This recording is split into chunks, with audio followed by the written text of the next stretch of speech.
Покачување на социјалната помош, универзитетски стипендии, нови вработувања. Ова се дел од мерките кои денеска носителите на листите од Коалицијата за подобра Македонија, предводена од ВМРО ДПМН, ги презентираат на терен.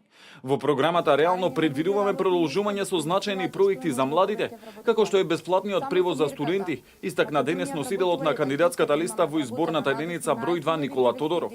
Во програмата на ВМРО ДПМН предвидуваме продолжување со два многу значајни проекти за младите.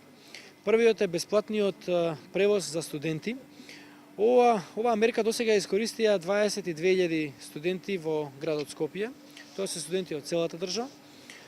И со тоа се заштедени на студентите некаде околу 4 милиони евра. Исто така со новата програма се предвидува и продолжување на проектот за бесплатен железнички превоз, и тоа секој прв и трет викенд во месецот. Носителот на тројката Илија Димовски најави покачување на социјалната помош и помош наменета за лицата со инвалидитет. Значи, во нашата програма е предвидено зголемување на социјалната помош спрема граѓаните за 50%. Таа веќе во минатите години се покачи за 69,8%. Овие ќе бидат дополнителни 50%. Зголемување на постојаната парична помош која што ја добиваат граѓаните, досега таа се зголеми за 68,5%, дополнително ќе се зголеми за 50%.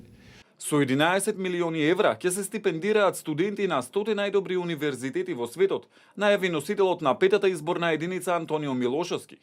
ВМРО ДПМН одделува 11 милиони евра за стипендии за младите луѓе кои што се успешни во образованието. Овие средства ќе се зголемуваат. Имаме и мерка за стипендии на 100 најдобри универзитети во светот. Отварање на ТИРС во Гостивар, развој на руралните развојни економски зони, економската зона во Врапчиште, како и цела низа на други мерки, порача од Гостивар носителот на изборната единица 6 Владимир Ѓорчев.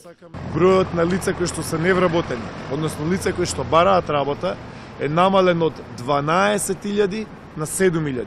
Така што тоа зборува дека имаме пад на невработеноста, тоа значи дека имаме отворење нови работни места, но потребата е за уште повеќе работни места.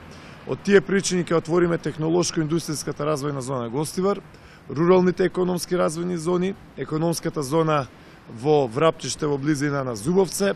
Како што се зголемува бројот на нови работни места, се зголемува и цената на трудот. И така ќе растат платите, посочи Ѓорчев.